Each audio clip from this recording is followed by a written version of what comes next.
Fantasy Football Podcast with John Impemba and Andrew Cooper.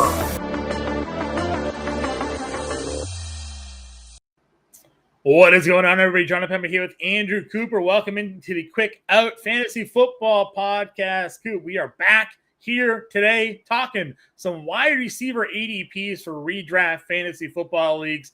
We are just mere weeks away from the start of the NFL season, which means I know many of you out there tuning in here today are gearing up for your fantasy football drafts. Coop, you are fresh off the Fantasy Football Expo from last week. Man, how was it? The Expo was awesome, man. And it really is finally redraft season. I love these shows best, honestly, because we talk all the dynasty and the best ball and all that. But now we finally have redraft ADPs. I was there covering the Queen's Classic, the IDP draft, the King's Classic, all those drafts. So I was actually there watching draft boards, auction drafts, real drafts. I went to draft night out too, saw a million boards. So not only do we have ADP, but we have actual real drafts of experts, fans, the whole deal. So today is going to be the definitive show on wide receivers, right? Yep. Real ADP, real wide receivers, draft starting next week. Let's go.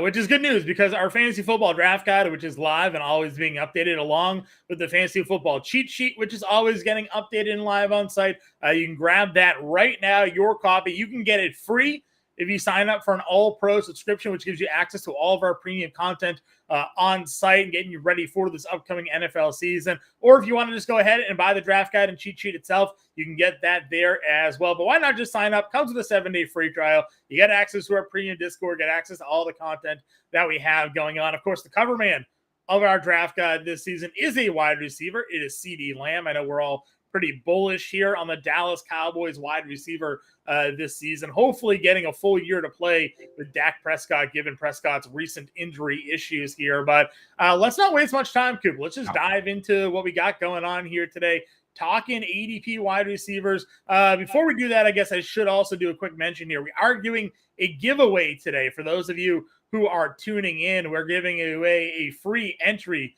to the Real-Time Fantasy Sports Best Ball Championship contest here.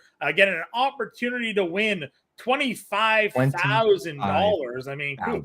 That is a big, nice chunk of change that you can win for free simply by staying with us in the show today. We're going to be giving out a trivia question at some point today. You answer that trivia question in chat.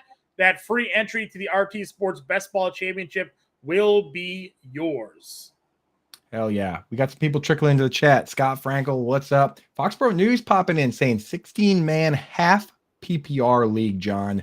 What's a good strategy? I'll tell you right from the rip, my guy. I would not leave that swing without a running back. 16, that changes everything for me. 16 or more, you do realize how thin it gets. And I imagine if you're going 16-man, that's probably a league that has 2 wide receivers, 2 running backs. Let me know if that's the case, Foxborough News. If that is the case, I really, truly, I just push wide receivers down a little bit. That's kind of the cheat code because you can piece that together, whereas running back and even quarterback, John, gets kind of tough in something like that, right? Yeah, I mean, definitely we know how quickly the ADPs will sneak up on you once you get to those, middle rounds here. Pick 16, pick 17. You can go and get running backs like, maybe Tony Pollard, Derrick Henry, Ramondre Stevenson are all in that range. But like if you don't grab a running back and then you're swinging all the way back around, now you're picking in the mid 30s, 40s, and that's kind of an RB dead zone area. So I'm with you there. I think I would grab an RB early and then kind of attack wide receivers. We're going to go over wide receiver ADP, so here's a great time for you to stick with us here and to see what wide receivers we're targeting in these middle to later rounds. Scott Franklin chat, what's up, my guy? Hopefully getting out to Vegas to see you soon, my friend. Feels like it's been a little bit since I've been out there. So we'll make that trip. Yeah, Fatty McCat's in here. It is in fact Wednesday. It's hump day. So it's Wednesday, my dudes. We're all here. Let's get into it. We're going to do some injury and news updates real quick, but honestly, for me, Foxborough, if you stay tuned for the end of this segment, there's probably about 5 wide receivers where if they somehow make it to pick 16, 17, you just double tap wide receiver. Otherwise, I'm getting at least one. I'm forcing one running back there. I hate to do it, but in a league like that, you'll feel the pain if you don't. Sure. You did mention, Coop, some injury news to talk about because basically right before we jumped on, about an hour ago, we're getting reports out of the Lions camp. Amon-Ra St. Brown pulls up Lehman. They're 7-on-7, seen working out with trainers after the fact. And then Jameson Williams, once again, dealing with hamstring problems for him. So he was seen on the sidelines. We've seen Russell Gage, potentially a season-ending injury for him. Thoughts, though, on the Lions here? Obviously, Jameson Williams already has his issues as it is with the suspension looming, but now he's been hurt twice in camp. Is this guy just going to keep falling behind the 8 ball? These quick twitch guys, man, I'm telling you. And that's what I was saying all offseason about the Lions and the Bills. I wanted to see them do more, just from a general standpoint. Like I know I'm technically a Patriots fan, but I like to see teams do the right thing. Right. You look at a team like think about the Rams when they won the Super Bowl. They went out and they already had guys like Robert Woods and Cooper Kupp, and they went out and traded for Odell at exactly the right time and made it happen, right? You look at teams like the Chargers this year. That's what I would do. You have guys that are injury prone, even the slightest, like Keenan Allen, Mike Williams. Right. Go out and get Quentin Johnston. Now, if they both get hurt like they did last year, you at least have Palmer and Johnston and a real team still. With the Lions and Bills, it is so thin. The Bills, that's what I talked about on the morning show today. I'm willing to bet the under on their win total simply because they have like a handful of guys. If they get hurt, they're done. And it's not just the quarterback with that team. Like if Stephon Diggs gets hurt, that team is in huge trouble. So, yeah, I was talking about that on the Better Sports Betting Show where we were talking about AFC East betting odds to win the division. I'm saying there, like, I would not bet the Bills as the favorite here because, one, the division is tough as it is, but also they didn't do anything to improve that team. They just drafted a tight end, hoping he can play big slot, and immediately sort of bucked the trend of rookie tight ends entering the league and immediately being successful. So I'm kind of with you there. I think the under on the Bills is an interesting bet there. Sure. I got another piece of news. Unfortunately, Russell Gage looks like what's likely a season-ending knee injury. Sure. So, and that was very recent, but I'm not sure if you have anything else, John, but those are the most recent ones for injury-wise, right? Yeah, not for injuries. If you want to just briefly touch upon some of these guys that we talked, preseason games now, week 1 behind us here. We are, as we mentioned, Patriots fans. We got to watch the Patriots and Houston Texans go at it. And Tank Dell is mostly uncoverable. That man is super fast running horizontally across the field. So those who maybe were wondering how he looks at an NFL level because of his size, looks impactful against the Patriots starting defensive core there. So very cheap in drafts. Can take a moment with your last pick here, but I would imagine more people starting to see him rise on their draft boards after the initial preseason. Yeah, I mean, so I'm a little skeptical on that simply because the Patriots' philosophy has kind of always been the bend, don't break, right, John? Where you go back and watch the games last year, guy like James Cook, over the middle, just kind of beat him up there. They're willing to give you that and then try and hold you to a field goal. It's kind of essentially been a philosophy. Did break, though. He did score a touchdown. He did score, yeah. So, Tank Dell, it's exciting for sure, but again, not the biggest player. I still personally would rather take stabs on Nico Collins and John Mechie, but kind of exciting there. Now, on the opposite end, there was a big player that made some big plays with A.T. Perry. He looked pretty good, and he's the kind of guy where, personally, I'm not going after him and redrafting stuff right away, but I would make a little note. If Michael Thomas goes down, A.T. Perry is the next big boy on that squad. Obviously, Rashid Shaheed is a field stretcher. Chris Olave is a classic flanker. But Perry, he's a big fella, and people had high hopes for him before the draft. They got to kind of steal on him there, and he looked pretty good this week from what I saw. Yeah, listen, we're always looking for those late round guys that kind of pop and make teams.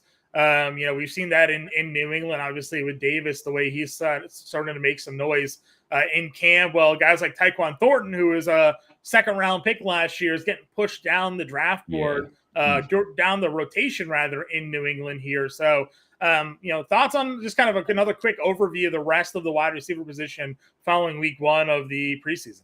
Yeah, I mean, there's a couple notes out there. Nathan Janke of PFF noted that Jackson Smith and Jigba played when DK Metcalf and Tyler Lockett didn't. He also noted that in 12 personnel, which is 2 tight end sets, he came out of the game. Kind of interesting there. Also, when you look at what the Giants did, they had Isaiah Hodgins playing while other guys got the night off. They also had the rookie Jalen Hyatt playing, but I mean, it's more reasonable for the rookie. So kind of interesting there. But again, preseason stuff. Let's get into some rankings here. Before we do that, just wanted to say what's up to Albert, Joey, Scott, Toronto Dave, everybody popping in the chat. Thanks for joining us. Make sure you hang with us because we're doing a giveaway today. $25 entry to win $25,000 on RT Sports if you win the whole thing. So hang with us, but let's get started on some ADP, John. Yeah, let's talk about the top 12 wide receivers here on the board. This is RT Sports ADP that we're taking a look at. Again, RT Sports giving away a free best ball championship entry. Justin Jefferson, Jamar Chase, Tyreek Hill, Cooper Kupp, CeeDee Lamb, Stephon Diggs, AJ Brown, Garrett Wilson up to wide receiver 8, Devontae Adams, Amon-Ra St. Brown, Devonta Smith, and Jalen Waddle are your top 12, your wide receiver ones coming off the board over on RT Sports. Coop, when we look at this wide receiver position here, how apt are you to grab, one of these wide receivers in the first round, or do you find yourself sticking more to the traditional running back route? Yeah, right now I'm going Jefferson, Chase 1, 2, and then easy pick for CMC at 3. I'm taking Tyreek Hill once the running backs I like are off the board. Cooper Kupp, I'm kind of shying away from. A little worried about the injuries and everything there. I have Stephon Diggs actually ranked over CeeDee Lamb, but I like taking both of those guys. So for Toronto, not Toronto, Dave, for Foxborough News, I mentioned earlier there's about 5 guys that I'd be willing to double tap at that 16-17 turn there. It's like obviously Jefferson Chase won't make it. Tyreek Hill probably won't. But if you're sitting there and everybody's loading up on running backs, maybe I would go Stephon Diggs, CeeDee Lamb at that spot. Otherwise, I'm doing my best to get a running back. But those are the guys I'm going for. And again, Cooper Kupp, I just need more clarity on what's going on with the situation over there before I get back on that wagon. It's just first round picks are too expensive, Yeah, well, that's where I'm looking at it with Cooper Kupp as well. It's the Matt Stafford effect, right? What does this guy have left to give after the way things ended with the injuries last year? We know that he is not an overly durable player over the last couple of seasons. He's had trouble towards his end of tenure with Detroit. We know he got banged up last year as well. The elbow was a problem. He's one of the biggest reasons why I was down on the Rams offense in general.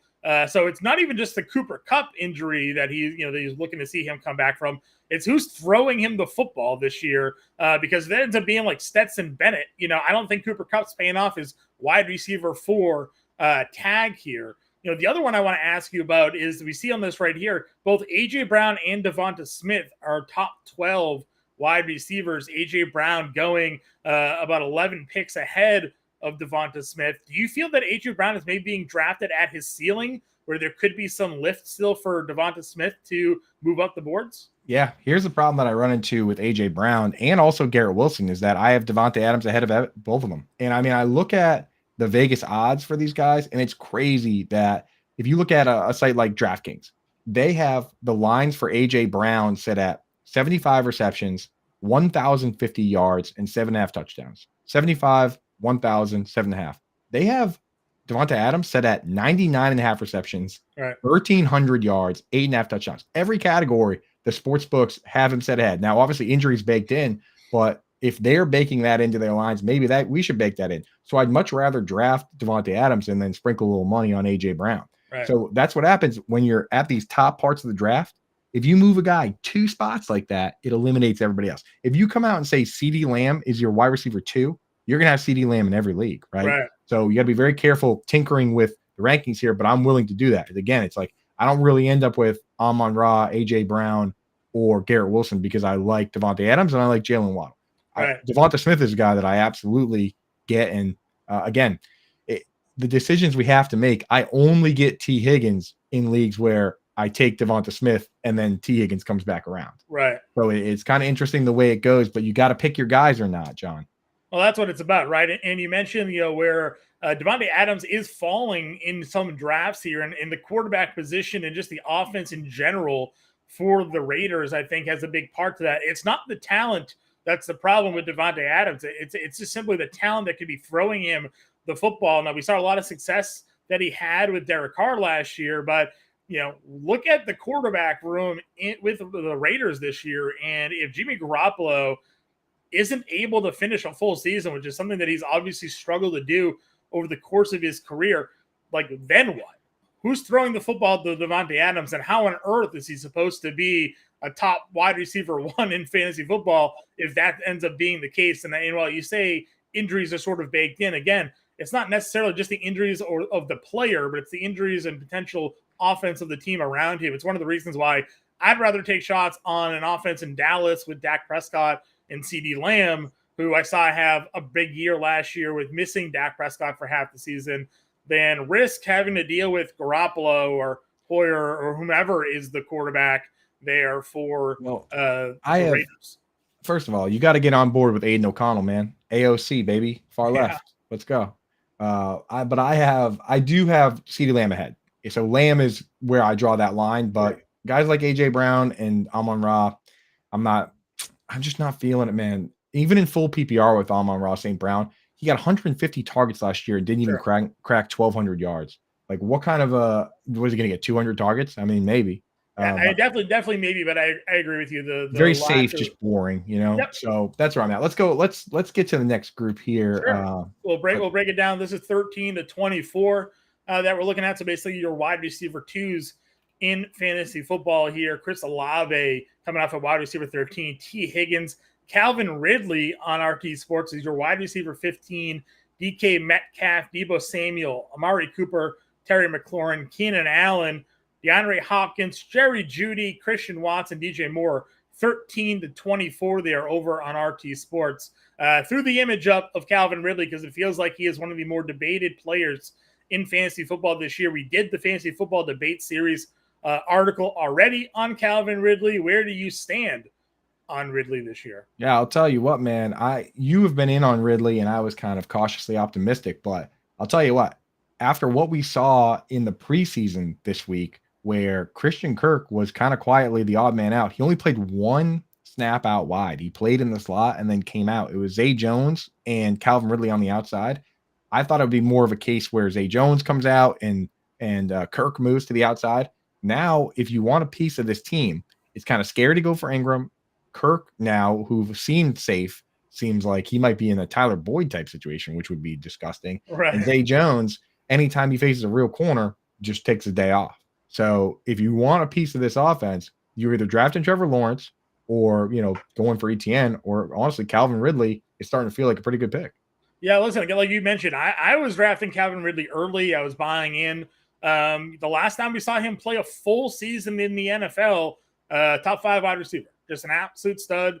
And Trevor Lawrence, I think here is better than Matt Ryan was then, given where they were at in their careers. So I'm looking for Lawrence to take that step up this year. I do have a good amount of shares of Lawrence this year in some drafts that I've already done. And a lot of that is because I think Calvin Ridley is the key to sort of unlocking that next step. Nothing against Christian Kirk. Great player last year, exactly what they needed. They gave him the money, but we're talking, horses and ponies here. And Calvin Ridley is a true horse when it comes to stud wide receiver. And if he's in the best shape, he's still young, he's active, and he looked good, then there's no reason for me to doubt this man's potential. Yeah, I mean, and that's the thing, we haven't seen him. Though I guess the one doubt I would have would be when he played that brief year, the 5 games before he left and got suspended, without Julio Jones on the other side, he did not look great. So I do want to see him, in these premier matchups. But again, he had a lot going on. Some of those matchups are tough. He faced Jair Alexander, so I'm willing to give him a bit. I'll also say that Falcons team, not very good. Didn't really have much else to help him out there. Like, teams will have to pay a little bit more attention to other guys on the Jags offense than just Calvin Ridley there. Yeah. So I'll tell you guys, I'm not really taking a ton from this group. Honestly, Chris Olave, just because it's such an uncertain situation. If I'm going to spend up that high, I want certainty. And I prefer the certainty of the T. Higgins situation to a Chris Olave one where now Michael Thomas is coming back. It's a new quarterback. They have Juwan Johnson and Rashid Shaheed and all these guys. Like, to me, I completely understand the upside, but I just prefer the safety of a DK Metcalf or a T. Higgins in that group. Also, not really Deebo Samuel's the one I'm fading. You and I go back. Yeah, I was just going to say Deebo Samuel scares the hell out of me. If we're scared of the 1,050-yard line set for AJ Brown, then the line of 725 yards set for Deebo Samuel has got to horrify you, man. I think for Deebo Samuel, it's pretty obvious what Deebo Samuel needs to be the Deebo Samuel of old is he needs Christian McCaffrey to get hurt. And then they give him, 3, 4, 5, 6 carries a game and he lines up in the backfield and catches passes out of the backfield. That's how he was able to get to 1,400 yards, right? But they got a guy for that now, right? Yeah. They liked Deebo so much, they went out and got a guy that's better Christian at doing McCaffrey, what Deebo who's does. better probably. Exactly. So yeah, no, I agree with you 100% there. Another guy from that list I do like and have a lot of shares of is Amari Cooper. Again, Me too. I might be the more bullish on Deshaun Watson than the field here, but I'm willing to give Deshaun Watson the benefit of a doubt that he came back last year, got his feet wet, picked up the pace of the NFL game again after that big layoff that he had. And now he's got like another full offseason to get ready, another full offseason of preseason, training camp, and all that stuff, and ready to go. If that ends up biting me, then so be it. But I'm willing to bet on the quarterback that was than the quarterback that we saw in the short size sample from last season. And if that's the case, you're getting Watson at a great value. And while you're paying, probably even money for his top wide receiver here, I do like Amari Cooper a lot this year. Yeah, that's the part. That's the trouble I have with Chris Olave is that it's a lot of it is hypothetical, right? Because last year he wasn't even a wide receiver 2, whereas like Devonta Smith and Amari Cooper, these guys finished as wide receiver 1s in fantasy football. Mm-hmm. So and we talk about Chris Olave got a quarterback upgrade. Well, so did Amari Cooper, right? So I mean, what exactly am I missing here? Where it's that much cheaper? Like Chris Olave is a guy that I would like. I would love him if he was going wide receiver 19 or 20, like an unproven guy typically would, but just the nature of this industry and the way it is these days steams these guys way up, and it is scary. One of the guys I'm worried about being maybe possibly the biggest bust on this board here could be Terry McLaurin. Coming off the board as wide receiver 19 in RT Sports, looking at the schedule that the Commanders have to go through, knowing that one, they play in the NFC East, but they also have to play the AFC East this year as well. Some really strong defensive units that they're going to be running up against. And then the question marks surrounding Sam Howell and how he's going to perform as an NFL starting quarterback here. I would much rather take guys like Amari Cooper, like Keenan Allen, probably Jerry Jeudy over where McLaurin's going at wide receiver 19. How do you feel about that? Oh, I love Keenan Allen, man. And again, it's one of those ones where Keenan Allen was the wide receiver 2 once he was healthy last year, right? Over the course of the rest of the season, wide receiver 2 in PPR behind only Justin Jefferson. And I look at a guy like Terry McLaurin. If you like a guy like McLaurin so much, you must love Deontay Johnson, who goes much later, because it's the same setup in terms of like empty targets. Right. If Terry McLaurin just happened to score 0 touchdowns last year, then he would be going way down where Deontay Johnson is. And maybe, you can draft both of them. Take Terry McLaurin and Deontay Johnson. I just look at it and I'm like, why does one of these guys go so much higher than the other guy? Like if I had to pick Sam Howell or Kenny Pickett, I mean, Kenny Pickett goes way before Sam Howell in drafts. And anyone that's drafting Sam Howell, like Scott Frankel in the chat, is drafting him mostly because he went to UNC. But the other reason is because they want the rushing upside. Well, rushing upside doesn't help Terry McLaurin. So, give me Deontay Johnson way later as an arbitrage version of Terry McLaurin. Sure. And the last guy of that top 24 there was DJ Moore. Someone that, I was cold on a lot. I think more so because I didn't trust the hype. A lot of people have been touting DJ Moore as like a top 10 breakout wide receiver for multiple seasons when I didn't find the quarterback or the offensive system to really ever be there for him in the style of play they wanted. Now he gets traded to Chicago. He's going to be their true number 1 wide receiver, but has the quarterback passing game situation benefited him any more now in this situation? I think DJ Moore is better for Fields than Fields is for Moore when it comes to fantasy value this year. Well, we saw that, John, you would have loved it at the expo because we were hanging out at the Centennial Park and the rumors started swirling. Oh, Justin Fields threw a 62-yard touchdown pass to DJ Moore because, everyone's kind of talking and hanging out and you start hearing that. And people around me going, oh, I thought Justin Fields couldn't throw. Right. And then we see the highlight and it's a screen pass. With like, 62-yard touchdown pass with 64 yards of yak. Like, great throw.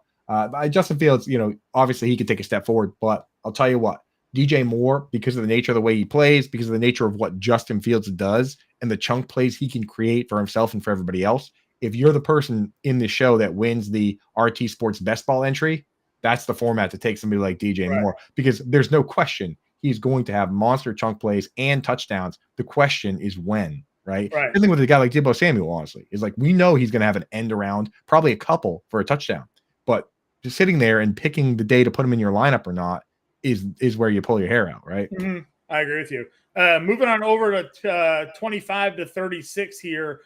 These are your wide receiver threes essentially coming off the board at ADP over on Real Time Fantasy Sports.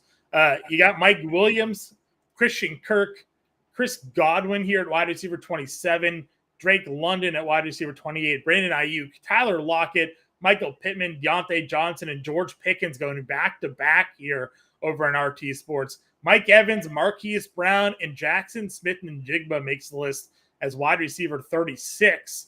Talk to me, man. Which ones stand out to you when it comes to your wide receiver threes? Yeah, I'll tell you right now. It's the guy on the picture there, Deontay Johnson, man. That's 140 targets in back-to-back-to-back years. Like sometimes this game doesn't need to be as hard as we make it. We always preach targets, and we're trying to come up with these hypothetical reasons that certain guys will get targets and certain won't. And then there's this guy sitting right here. And I know, honestly, I've done enough drafts on RT Sports between the best ball championship and the regular championship, and we do all our mock drafts on there for Fantasy Alarm. I know that Deontay Johnson's actually low over there. So that ADP, he actually goes in on some other places a little closer to 70 or so, but that's just something we can take advantage of when we go play on RT Sports. But I will say the pitcher is George Pickens, but Deontay Johnson also works. I was going to say, Deontay Johnson has been working out. Looks pretty strong in that one. Deontay Johnson 18, George Pickens 14. I like them both. We did the Kenny Pickett debate series article. Britt Flynn took the anti. I took the pro Kenny Pickett, and the pro Kenny Pickett side of things is why not? Why can't he take a step forward? Because you're looking at these really, really good, talented wide receivers that he's throwing the football to. I really like Deontay Johnson. I really like the potential of George Pickens, who is a game-breaking playmaker, in my opinion, the way that he can go up there and just get the football. We saw what he did in that first preseason game as well. Hurts my soul that the Patriots took Tyquan Thornton over George Pickens in that NFL draft. But I'm a big fan of a lot of guys in this range, with the exception probably of the Buccaneers guys, because I'm not Baker Mayfield. I know you're on a Baker. So. I know you're on a Baker. And honestly, if you people out there, that's another one where the way to arbitrate that is you go look at Chris Godwin's over-under totals at sites like DraftKings and stuff like that. Man, he said it like it's pretty bad. It's like under 800, and they have Mike Evans at like 925 because he always has 1,000 yards. But even if they're going to set him at not getting 1,000 yards for a guy that always does, that's a bit scary there, man. So I look at Deontay. I kind of look at Deontay Johnson and George Pickens the way I do Keenan Allen and Mike Williams. Very similar players, and George Pickens and Mike Williams are the highlight machines. But in full PPR, I want Deontay Johnson. In half PPR or standard, maybe you do go with the big play red zone threat guys. And I see Mr. Scampers in the chat here. Shout out Mr. Scampers. I actually met him for the first time this weekend. He's saying Marquise Brown being driven down, and that's another guy, full PPR dynamo, man. It doesn't matter who the quarterback was. Last year we saw Cole McCoy, and when he got hurt, a myriad of other backups, and they had no problem just feeding this player. So as long as he's healthy, have you seen any update on that, John? I know he was a little bit nicked up at one point. Let me take a quick peek here. It sounded like he would have played anyway in the first preseason game. But that's the only thing with Marquise Brown is he's got a history of that, and you got to keep an eye on that. If he's healthy when I'm doing my drafts, I'm taking him. But if there's anything going on, hamstring, groin, any of that, then he's the kind of guy that stuff gets pretty ugly. I know the early in his career was the foot, and that has healed up, but he's one of those guys that has a bit of the Will Fuller syndrome. Yeah. Another team that has two wide receivers in this group here is the Seattle Seahawks. We saw DK Metcalf going in the 12 to 24 range, but we have Tyler Lockett as wide receiver 30 and JSN at wide receiver 36. We're going to have a debate series article coming out on JSN, Kev Tompkins and Colby Conway breaking that one down. Where are you on the side of the table when it comes to these two Seahawks wide receivers? Yeah, I personally am still on Tyler Lockett. When I look at the trajectory for guys like this, I can't help but see Chris Godwin, where it was Mike Evans and Deshaun Jackson and Godwin had to wait his turn. It was year 3 when he finally became the full-time player and had that breakout, right? And Tyler Lockett is better right now than Deshaun Jackson was then. And when I look at the game this week, Nathan Janke actually had the stats. I mentioned it earlier in the show where the Lockett and Metcalf got the day off. They're veterans. They're probably starters. JSN as a rookie had to play.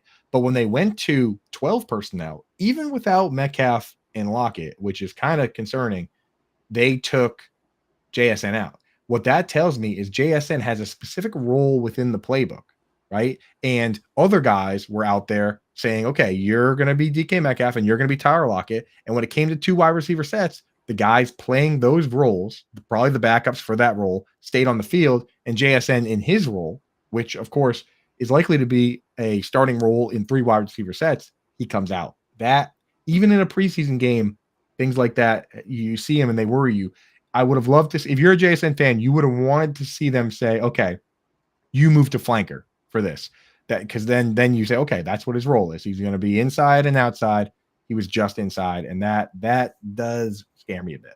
I think now's a good time, Coop, for our RT Sports trivia question here. So listen up. If you get the answer, put it in chat. First one to get the answer correct in chat will win an entry into the Real-Time Fantasy Sports Best Ball Championship, a shot to win $25,000. In chat right now, let me know, how many 1,000-yard seasons in a row does Tyler Lockett have? Ooh, spicy. I don't even know the answer to that. Gotta get it. Gotta get it in chat. First one to get it right wins the entry to the RT Sports Best Ball Championship here over there. You got a chance again, $25,000. Enjoy the draft and get your best possible lineup each week automatically. Live drafts happen every night. Get our exclusive 100% deposit match offer up to $200 there as well. You got rtsports.com/alarm. Promo code alarm23 for new users there. Get an opportunity to take advantage and win some cash with the RT Sports Best Ball Championship, though. So the first person to get that correct answer in chat will win it. We got 4 from Scott Frankel. That is correct. That's it, man. So Scott can go ahead and just shoot me a DM. We'll get him hooked up there with the Best Ball Championship entry.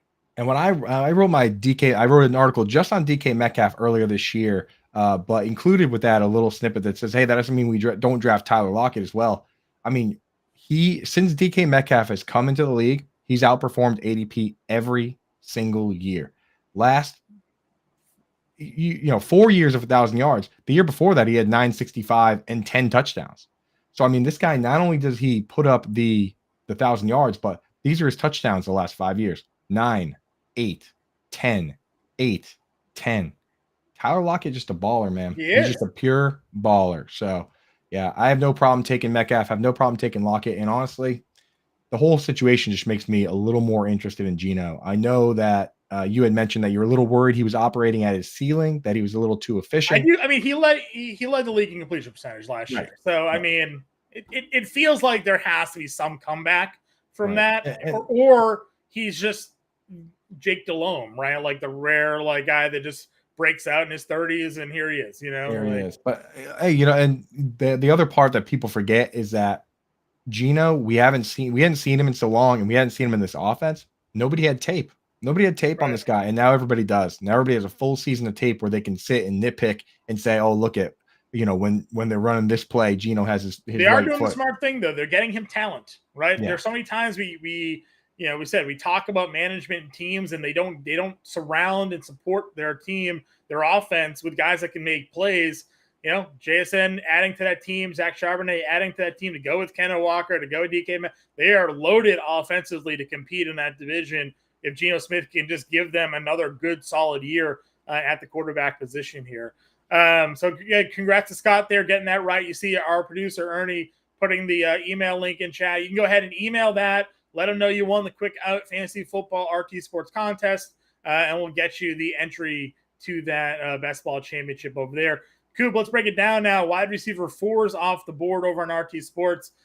We ended with JSN. We begin with Jordan Addison here, 94.61 for an ADP, wide receiver 37. Cortland Sutton, Jahan Dotson, Brandon Cooks at wide receiver 40, Treylon Burks Gabe Davis, Michael Thomas, Juju Smith-Schuster, Elijah Moore, OBJ, and Zay Flowers coming in at 46 and 47. Kadarius Toney at wide receiver 48 here. We talked JSN. How do you feel about Jordan Addison? Yeah, I mean, this range, and this is the exact range where you quote unquote make your bets, right? And it's among two guys in the same team. And if you go down the list, it's all there, except for one guy that jumps out to me that I think is pretty clear to us. And again, this is why I'm making an argument for Jahan Dotson of this crew. But Jordan Addison, we know Jefferson's won. So the bet now is Hockenson versus Addison. Who gets more targets? And if we get a situation where all three are getting over 100 targets, even then, when you look at the list of teams like that, one of the guys does disappoint. Like technically, Adam Thielen got 100 targets last year. He got a lot of them when Hockenson wasn't there, but you didn't feel good about them, right? So you need to make a bet. It's Cortland Sutton versus Jerry Jeudy versus Greg Dulcich. Somebody's got to be the odd man out. Jahan Dotson, I feel like he's pretty locked in after Terry McLaurin. Even last year as a rookie, he was playing in 2 wide receiver sets over Curtis Samuel. So he's the one that I feel best of there. Brandon Cooks versus Michael Gallup. Brandon Cooks is just, you know what you're getting, right? John, are you doing the Brandon Cooks thing this year? I mean, I am. Yeah. I'm bullish on the Cowboys pass. I'm bullish on the Cowboys offense. Again, I understand that it's a tough division, tough schedule for them here. But the one thing I felt that was really lacking in that offense was a wide receiver too, right? Once Amari Cooper left, we saw what happened last year with Gallup, slow to the take, and they really only had one guy in CeeDee Lamb. And they struggled, I felt like, to get consistent production out of that next guy in that offense. Brandon Cooks can still ball. Don't sleep on him just because he was, dying in Houston for 2 years. This guy, kind of overcame the injury bug or, narrative that surrounded him and has been a very productive wide receiver when given the opportunity to. And now he's not going to draw the top coverage. So you're going to give a very good wide receiver, Brandon Cooks, secondary look, softer zone, something to make plays while teams focus in on CeeDee Lamb. I love that for Brandon Cooks where he's coming off the board right now, a guy that I'd be looking to get in a lot of leagues if I can. Yeah, when Brandon Cooks played with Drew Brees and Tom Brady, he was Brandon Cooks with touchdowns. And when he plays with other guys, he's Brandon Cooks with 1,000 yards with fewer touchdowns. Right. So why can't, with Dak Prescott, why can't we have a 1,000-yard guy that has 6, 7, 8 touchdowns? And now you just got Tyler Lockett. Now you just got cheaper Tyler Lockett. So I'm in there. Gabe Davis, by the nature of the way I kind of play this game, I'm in on Dalton Kincaid. I'm out on Gabe Davis. But if you want to make the argument the other way around, and Gabe Davis, honestly, I'm more likely to draft him this year than I was last year. I was going to say, that's the difference. The ADP now is actually kind of friendly. Yeah. And that's another one where I know we're focusing on redraft here, but Scott Frankel, if you just won that, you just won the best ball entry there. Gabe Davis is a guy. Touchdowns are kind of king in best ball. Yeah. And you don't know when they're going to come, but I know they're going to come for Gabe Davis. And when you look at the players in that range, he's one of the few that they actually – almost all the guys in that range, they set the lines at 3.5, 4.5 touchdowns with Vegas and those guys. He said it's 6.5. I was going to say that's what this guy does. Yeah, you can get Gabriel Davis this year and be okay with 800 yards and 6 touchdowns because he's coming off the board as your wide receiver 4. He's not being drafted as your wide receiver 2. You can kind of live with that. I'm interested though the guys at the bottom here. You have OBJ and Zay Flowers. We're kind of excited about what we think could be an improved passing offense in Baltimore. You've seen highlights of OBJ making plays. You've seen highlights of Flowers making plays here. You want some exposure to this offense. These are the first wide receivers off the board for them outside, obviously, of Mark Andrews. Where are you going with the Baltimore passing offense? I mean, I honestly, the more I think about it, if we want to talk about the conditions that lead to the highest possible upside, it's not usually the guy playing with DK Metcalf and Tyler Lockett or playing with Justin Jefferson and TJ Hawkinson. It's definitely not the guy behind Keenan Allen and Mike Williams. It's the guy in the most ambiguous situation. And what if Todd Monken's air raid it works, right? And what if they go full 3 wide receiver sets? They even took Patrick Ricard, the fullback, and they have him playing with the offensive line in practice. So they're saying, hey, no more fullback. We're doing 3 wide. So there's a real possibility. I mean, his floor is low, but his ceiling's pretty high. So I'm willing to take those stabs there. Yeah, I agree with you. I think it's a pretty interesting spot to find those guys in. Anybody else in this range that you're kind of just keying in on? Like, this is my guy, The I mean, flag plan, maybe. pull the graphic back up. Is Yeah, it I'll pull time it back for me up. Yeah, to annoy everyone with Michael Thomas again yet? Was he on that list there? he is right there, wide receiver 43. Yeah, that's my guy, man. I'm in. And the thing is, even if Chris Olave is awesome, which we think he is, there's still room for 2 targets on a lot of these teams. You know, if Derek Carr can be solid, then why can't he be Geno Smith level guy where DK Metcalf and Tyler Lockett are solid? I mean, Yeah, we saw it with the Bengals, the Seahawks, the Eagles, the Chargers, the Dolphins. The good teams have a lot of the good players, and the bad teams have none. So there's a lot of teams. I'd almost rather have the second wide receiver on a team that's at least willing to chuck than on these teams like, you know, the Falcons or Bears last year where they didn't do a damn thing. So Michael Thomas, to me, if he's healthy, he could be Michael Thomas. And of course, you know, if he gets hurt, then it is what it is. But it's baked in at that price point. yeah. Juju also jumps out to me as, you know, we watched Bill O'Brien in 2011 with this exact offensive setup, 2 tight end setup. At the time, he obviously had Hunter Henry.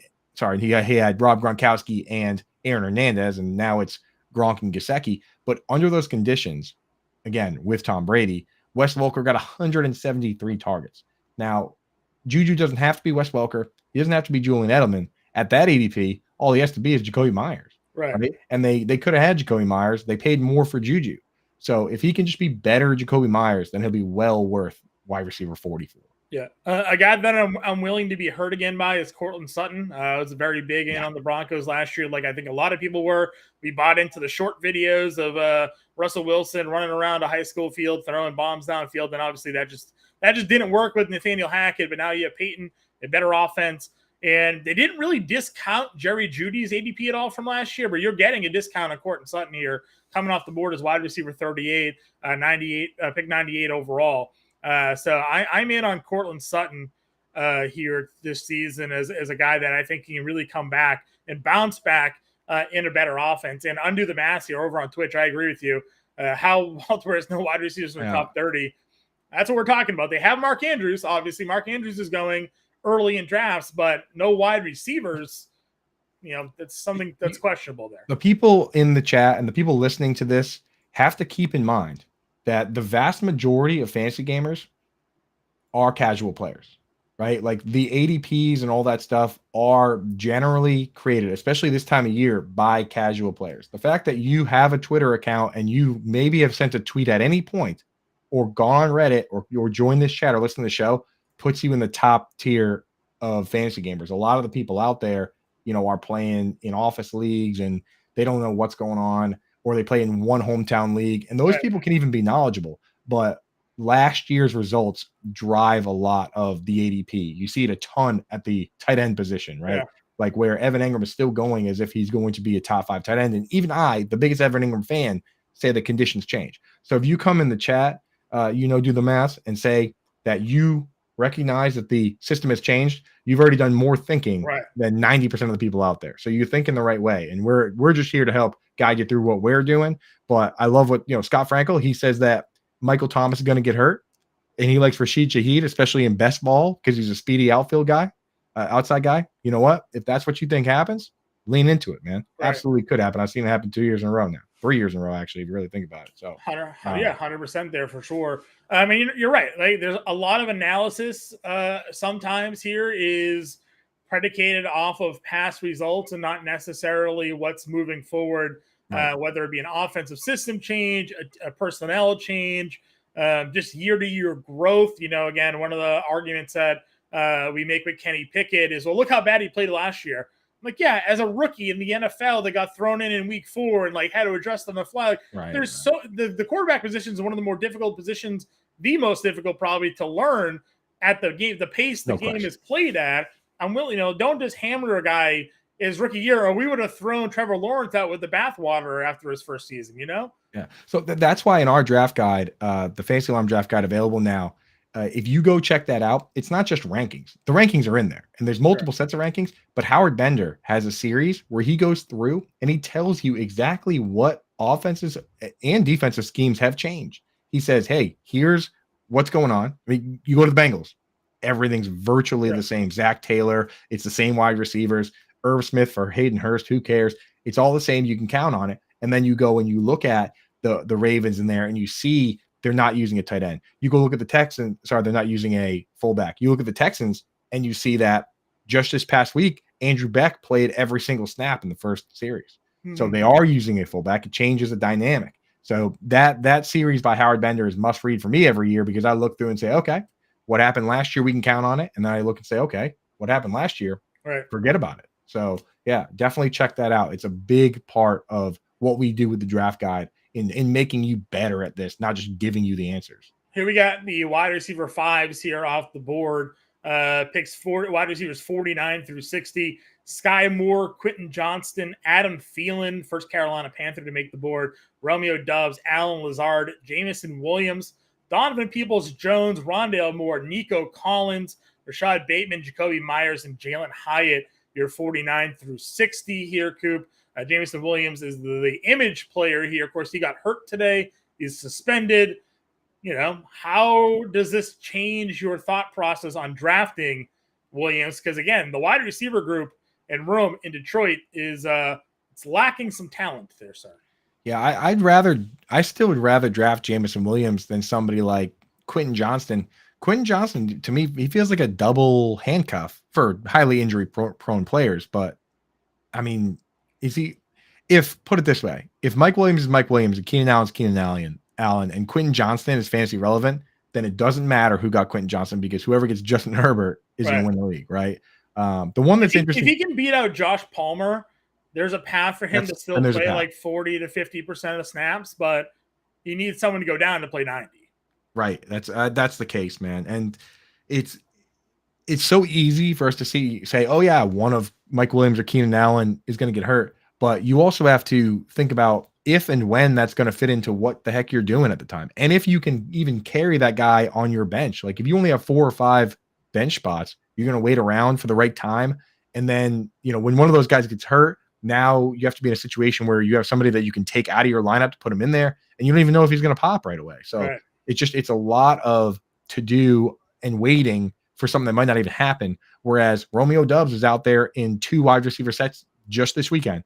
And Jaden Reed was the third guy. Clearly, he played all his snaps from the slot, but that's good news for Romeo. No, the one I don't know about, John, and I want to ask you about is Adam Thielen. I keep looking at Adam Thielen here, and I say, even this late, I don't want to do it. And he's a player that I have historically liked, but he needs volume now because he's not breaking off yak and stuff. He needs the touchdowns, but I don't know what to do about it. Do you like DJ Chark? Do you like Mingo? Do you like Hayden Hurst? I mean, there has to be some way to arbitrate this, no? Yeah, I mean, listen, I think rookie quarterbacks are obviously a little interesting.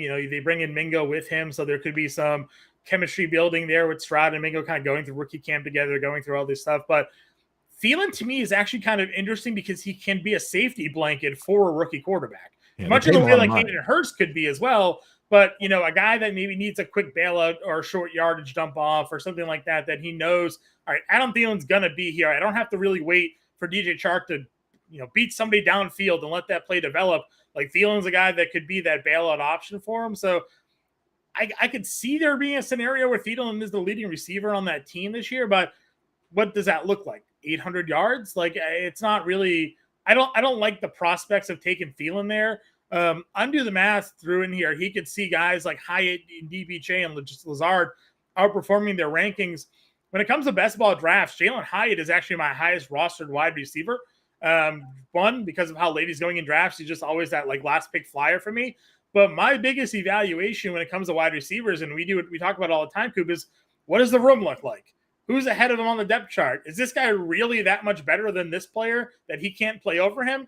And the answer to a lot of those questions with the Giants is no, not really, right? Like Darius Slayton, Isaiah Hodgins, Paris Campbell, Sterling Shepard, who we love. We absolutely love Sterling Shepard, but the man just can't stop popping Achilles and ACLs and all these things. Yeah. Why can't Jalen Hyatt be the number 1 wide receiver on this Giants roster this year to me? And that's a guy that I've just been grabbing over and over and over again.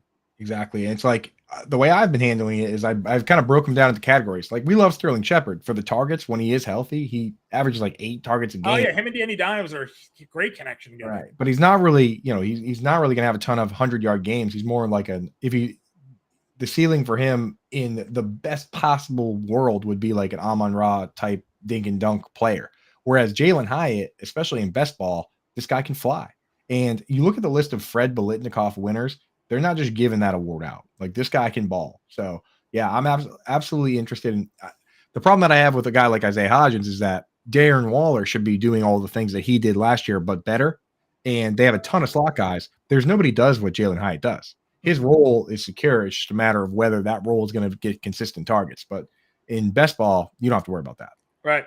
What other guys here on the list? We saw DPJ here. We saw Elijah Moore earlier. How are you with the Browns wide receiver two? Rashad Bateman going after DPJ is like criminal to me. Yeah. Like Bateman, when he was healthy, he looked good, man. He looked good. I don't say why Rashad Bateman can't, from this group, take the biggest jump of anyone here, because he's one of the few guys that has that prototypical flanker style of play, like the Jalen Waddle type style of play, and he's capable of making big plays. He's just been banged up, so Rashad Bateman, I'm not giving up there. Nico Collins is he's a split end. Again, injury prone and probably more of a touchdown guy. And Rondale Moore is a smaller player that, at times when everyone's hurt, he got big snap shares, but he absolutely cannot block in the run game. Liability in the run game, right? So I look at this whole crew, man, and I don't see why I would take I have Rashad Bateman probably at the top of this entire screen of players. Okay, so your wide receiver, Rashad Bateman's your wide receiver one of the 49 to 60 group. I got a lot of Rashad Bateman. Okay. No question.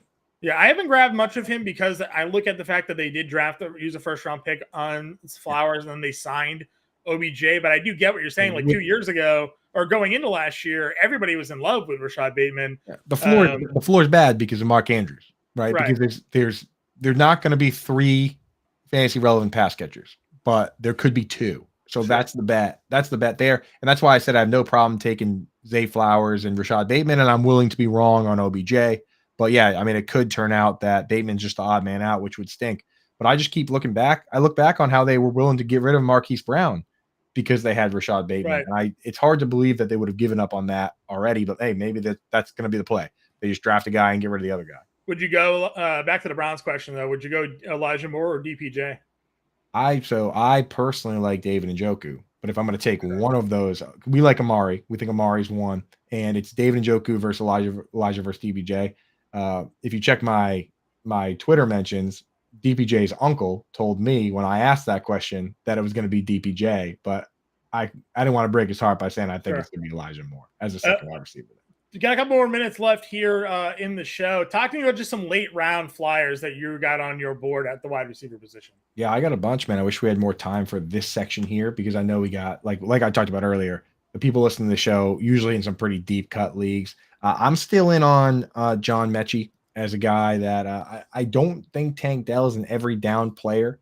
Nico Collins is more of I could see Nico Collins being like a Devontae Parker type player or a well, you likened him to Kenny Golladay when he was drafted. So Kenny Golladay, Corey Davis, right? A guy that is a big body. He can make contested catches. He can block very well. And a lot of things that coaches love that you don't get fantasy points for, right? So John Mechie, to me, the guy that we just haven't seen him play. He looked great at Alabama, 2nd round pick.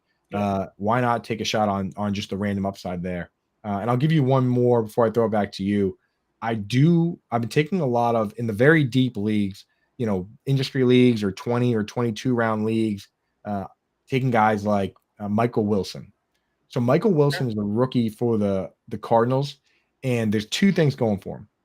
One is that we've talked about the quote unquote ghost ship teams that are just ushering money to the future with these skeleton crews. They don't care about winning this year. The Cardinals obviously don't care about winning this year. They cut DeAndre Hopkins. The quarterback's not going to be playing right away. They're just trying to get to next year. And we've seen that. We've seen the Dolphins do that, and Preston Williams got a bunch of looks. We saw the Lions do that, which they still haven't fully filled out that wide receiver room yet. We saw Kenny Britt have 1,000 yards with the Rams. We saw Terrell Pryor have 1,000 yards with the Browns.